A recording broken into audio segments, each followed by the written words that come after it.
กราบทักทายสบายดีเมื่อสุขคนขอซื้อของเตื้อยสำหรับตำข้าวมื้อนี้ข้อยกายังอยู่เรือนอยู่บ้านบ่ได้ออกไปใช้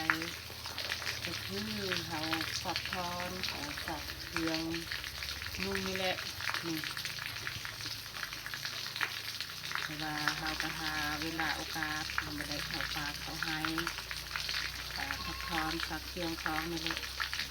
โอเคทุกคนไม่แต่ไปตามมือไปตามต้นน้ำเฮาแบบเงาเลย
เขาซักเครื่องก็เรียบร้อยมีแต่เขาสิเอาเครื่องมาตาก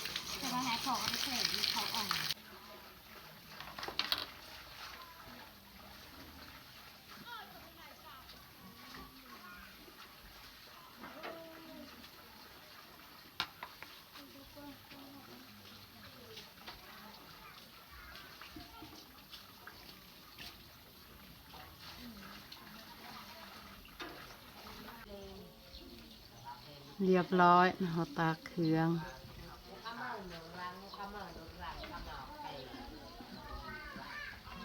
เขาซักเครื่องแล้วเนี่ยเขาสิมาเฮ็ดอาหารเที่ยงกินเพราะว่าเบายับเบาลูกและน้องแง่เขาไปเฮ็ดเวียกแค่น้อยเขามานี่เขาจะกินข้าว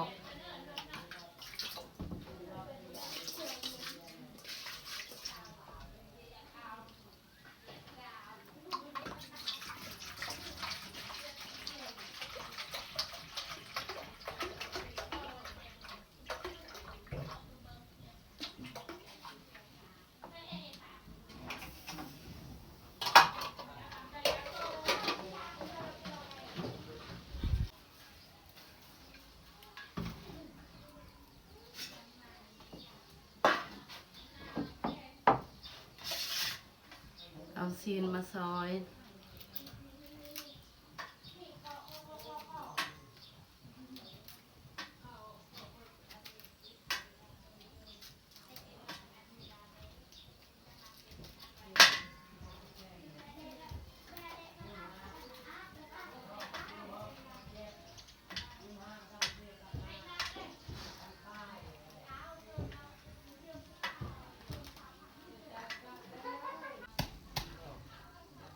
เขาจะตำมักพริกกระเทียม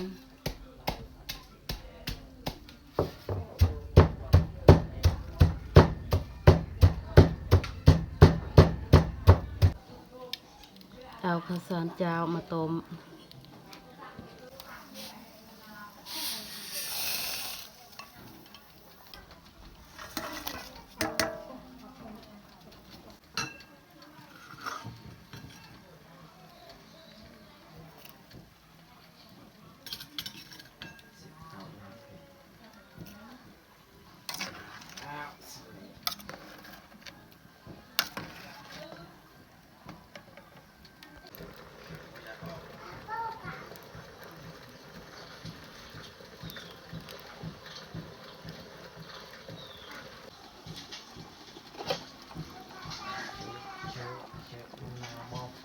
วิว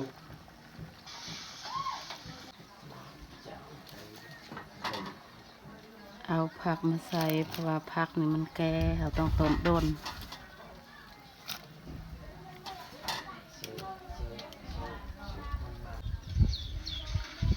เขาเอาไข่2 หน่วยมาต้ม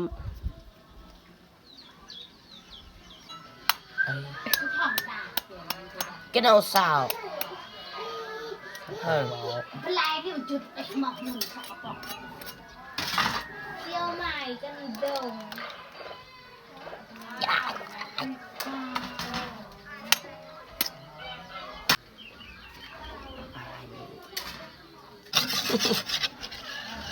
tệ ada kerak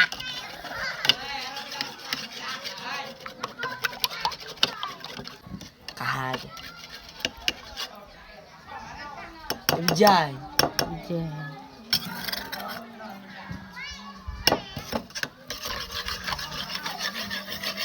tay một triệu ca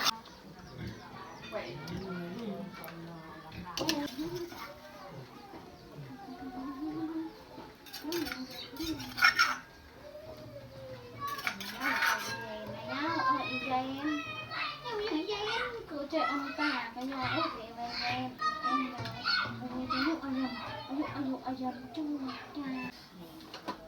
ของกินเฮากับซุปเรียบร้อย mình xong hầm có thể hầm nọng ไข่นี่เฮาสิให้น้องแยกต้มเพราะว่าน้ำมันบ่มีนี่เราต้มเอา do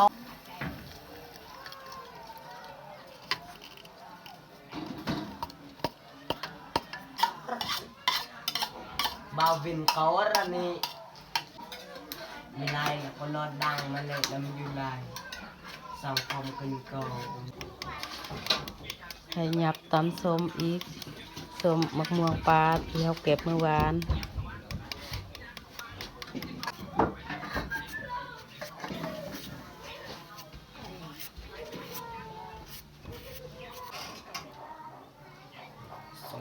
xong tôi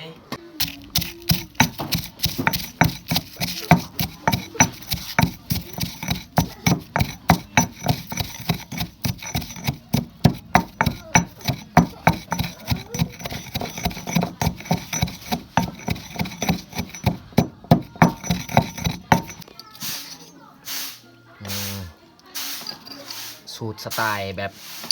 บานๆเนาะพี่น้องเมี่ยงอันนั้นหมักหมวกปลาเนาะพี่น้องจับย่างงูใหญ่ Đi chập à, bự chợ gà. dạ dạ như đây thì bố ếch hạt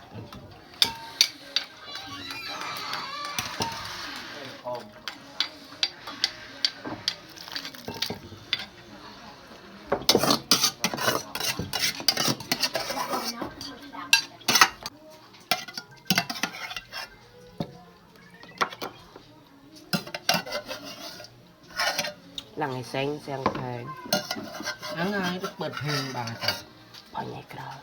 Bài từ ngày cực thêm. สูตรเข้มข้นเขาตำคืนอีกใส่น้ำปลาน้ำอันกะปิ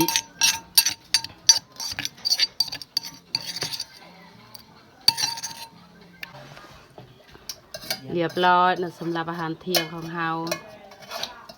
ต้มไข่ข้าวเปียกส้มตำ เอาไว้ก็อยู่เป็นบุกเบิก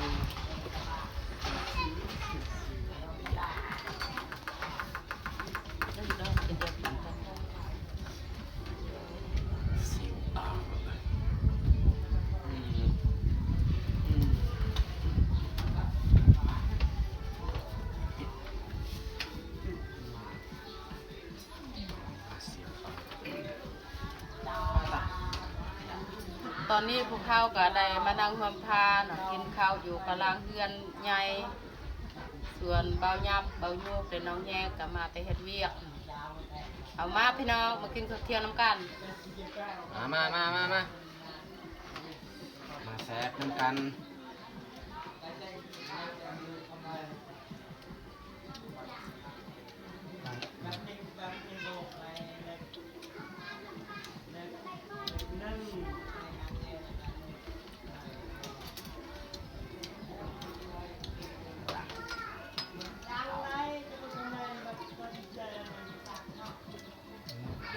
พริกกระเทียมซอย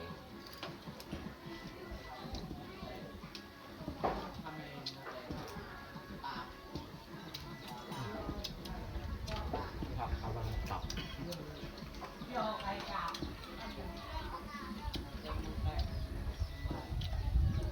น้ำตาลก็เยอะงานอีกแล้ว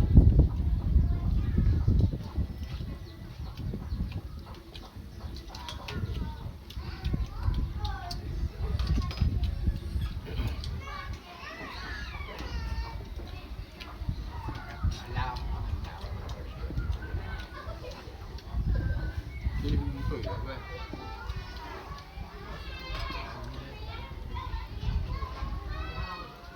มันอยากให้นางเจ้า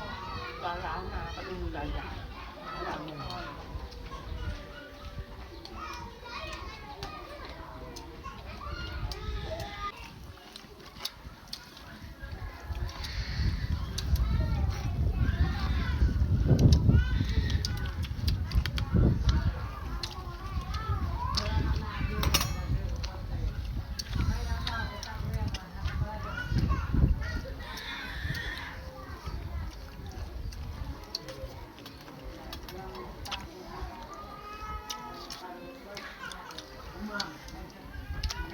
เดี๋ยวนี้เฮ็ดเป็นงาน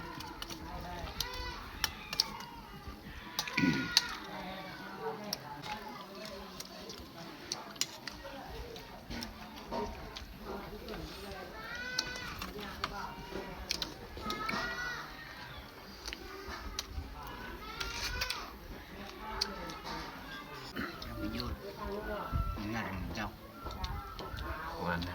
ไอ้สงครามก็เลย chưa ở đây của đây Tức năng nọc bạc vào rồi nha.